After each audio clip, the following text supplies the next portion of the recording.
Start. Okay. Hi, everybody. I'm back again with part 3 of my apothecary tour. I'm Rachel Lord. I'm a clinical herbalist, and I've taken you through my Vitamix, which is my herb grinder. I've taken you to my little nail scale where I weigh my herbs. We went to the herb press, the hydraulic herb press. Went to my herb cabinet where I have a lot of equipment in. And now I'm going to show you my tinctures arranged on the shelves. So here you have it. 1, 2, 3, 4, 5. I have 5 shelves of herbs. When I started my apothecary, I had 1 shelf. Then it expanded to 2, then 3, and 4, and 5. And I have miscellaneous things on the top shelf I'm going to go through with you. But I'm running out of shelves. And this is always a problem because you always get more and more things. Whether it's clothes in your closet, stuff in the kitchen, wherever you live and accumulate stuff, you need more room for it. So I need another herb shelf, to be honest. And the reason for that is I've got bottles, and then behind them bottles, and then behind them even bottles. And so that's not ideal. The best situation is 1 bottle lined up without anything behind it so you can find things. So finding things can be a challenge, but you do the best you can. So on the table are things that I haven't even figured out where I'm going to put in my shelf yet. This is something I put up. This is celery seed, for instance. And this is to replace the celery seed that's getting really low. It's a really good herb. It helps with kidneys. It helps for detoxification. And anyway, celery seed is, I got to find a place for. And all these other bottles down at the bottom are refills, things that I've recently tinctured. Some of them, like this is hawthorn berry, and it has a temporary label on it, which is just a piece of masking tape. And this one needs to, so did the celery seed. It needs to have another label. And that's another day, another discussion about how to do labels. But anyway, these are just waiting for a home. Here's another one that's waiting for a place to live, and this is elderberry elixir, which is used for the immune system. And I use a lot of this, and you can see it's in a gallon or a half-gallon jar, mason jar. So the way I have these arranged, I don't know, can you see these little pieces of plastic I have between them? I think it was here. I have them arranged. There's a lot of ways to do it. You can arrange your herbs alphabetically. You can arrange them by botanical name, by their Latin name, common name. What I've done is I've arranged mine pretty much by common names, but more so than that, what I do, and this is just the way I think, and it makes it helpful for me, I arrange them for body systems. Pretty much body systems are in sections. So for instance, if I'm looking for something for the respiratory system, for colds and coughs and things like that, I have this section here. This is respiratory. And within respiratory, I even have it divided into upper and lower respiratory herbs. And this is helpful. The drawback of that is that sometimes herbs are good for more than one body system. And so that makes it, oh gosh, where did I put it, and which body system is my herb in? But there's always a drawback to whatever system you decide on. So this is my respiratory area, and for that, glasses. Examples of some of the herbs here. I have one that doesn't even belong there. Chrysanthemum flower, mullein leaf. I'm trying to find ones that you might know. Gumweed or Grandelia, which grows wild around my area. Elderberry, ephedra, and so on. These are all herbs that are good for the respiratory system. Over here on this side, where this one was out of place, this is Usnea, which is called Old Man's Beard. These are my antibiotic, antimicrobial, antiviral herbs because they're so important. I always have to get my hands on those quick. So I have things like calendula, echinacea, coptis. What else is in here? To things that you might know. Damiana, bical skullcap. Some are Chinese and some are Western. And another day I'll do individual herbs, maybe one at a time. But anyway, this is the section for antibiotic herbs. And this Usnea really belongs here, but it doesn't fit. So I got a space problem.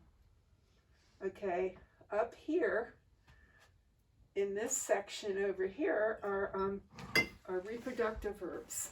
And these are for men and women's reproductive problems, women's stuff like PMS, menopausal symptoms, things of that nature, men's prostate problems, things for fertility and libido and things of that sort. So some of my herbs here are black cohosh, holy basil, saw palmetto berry, lady's mantle, that's a good one for bleeding. White peony is for pelvic congestion, that would like blood clots when someone has a period. Here's epimedium leaf, which is good for fertility and for men, for men's libido and erectile dysfunction. This would be a really good one to use. It's called a yang deficiency. So here's my reproductives, and over here is neuro. So I've got things that have to do with the nervous system.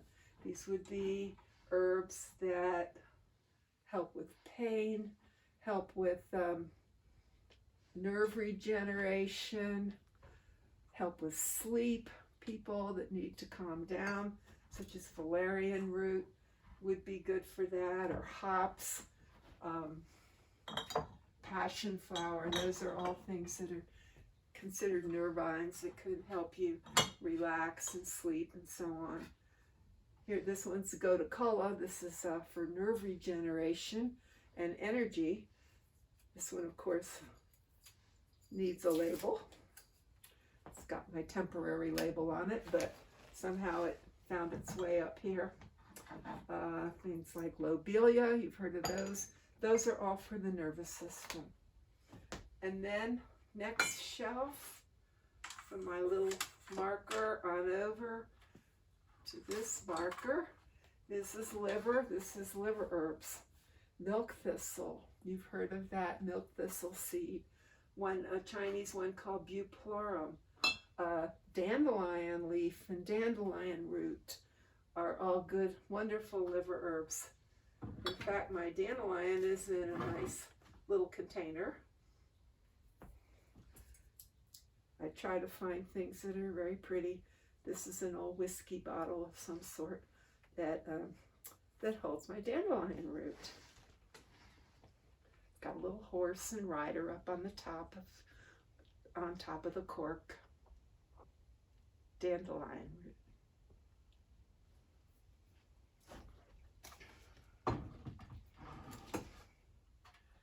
here's my adaptogens, my section from here to here. This is immune system type things like astragalus, ashwagandha, rhodiola root, which is pretty low. Let's see, this is a Boston Round bottle. This is a 16-ounce bottle, Boston Round, and this is rhodiola, and it's way down. The level is way down at the bottom, and I use it a lot. So that's why I showed you in another video that I had rhodiola root tincturing away, because I need to replace this, press it and replace my rhodiola eventually.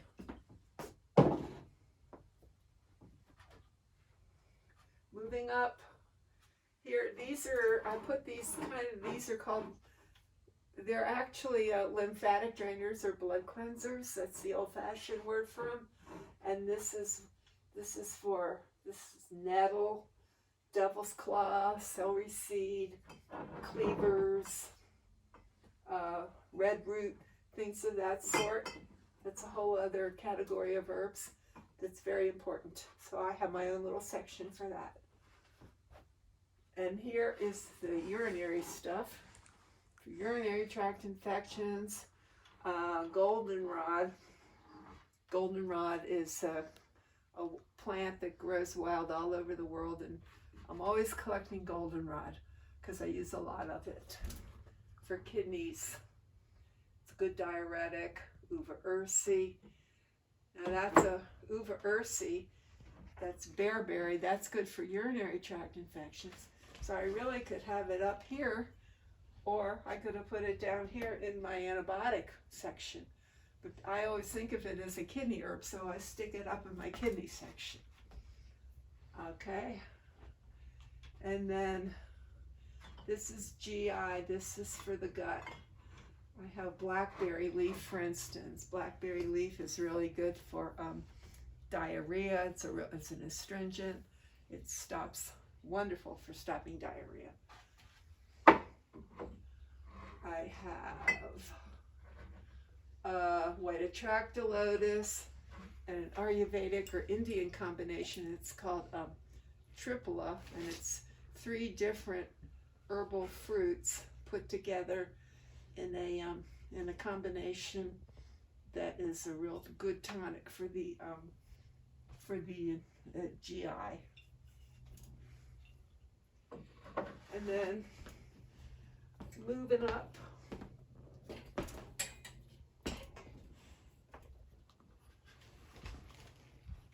okay, where were we? We did that one. Going up, this is a large section. This is cardiac, and this is things for the heart to help heart restoration, high blood pressure, all kinds of things that can go wrong from a cardiac level. Hawthorn berry, lily of the valley, that one's good for congestive heart failure.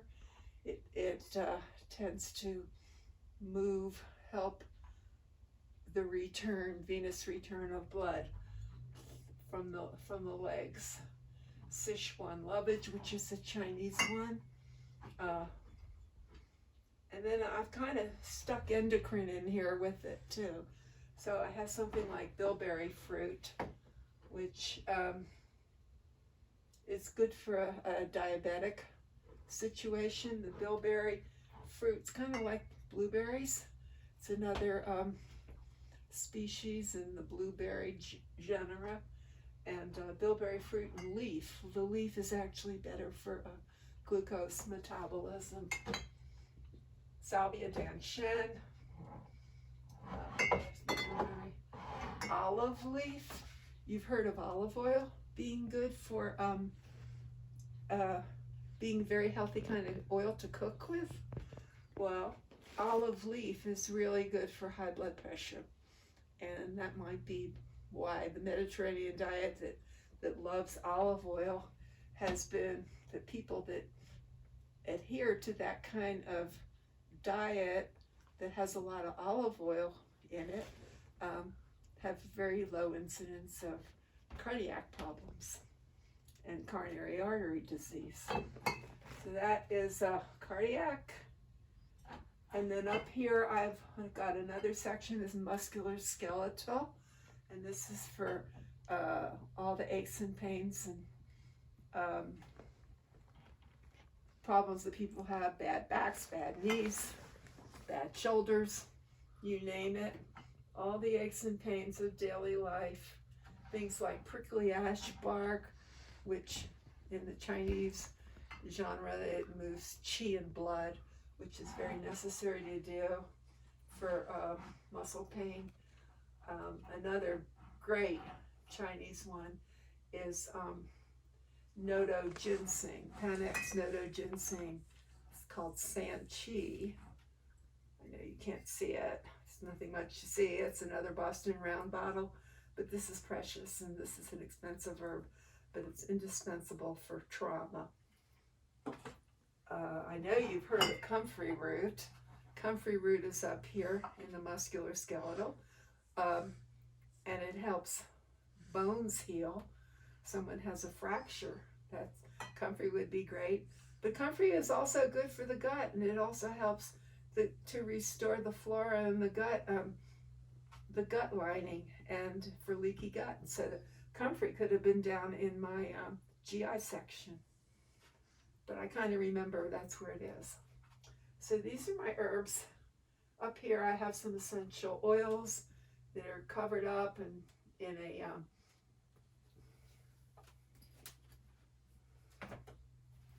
in a little container. I'm going to keep them out of heat, light, and oxygen. And these are my essential oils.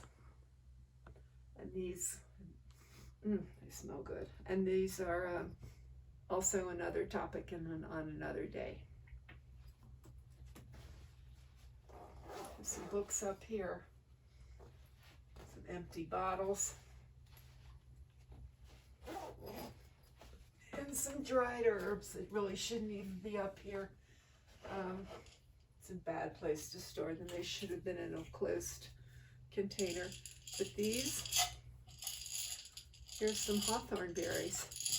Dried hawthorn berries from our friend's hawthorn tree.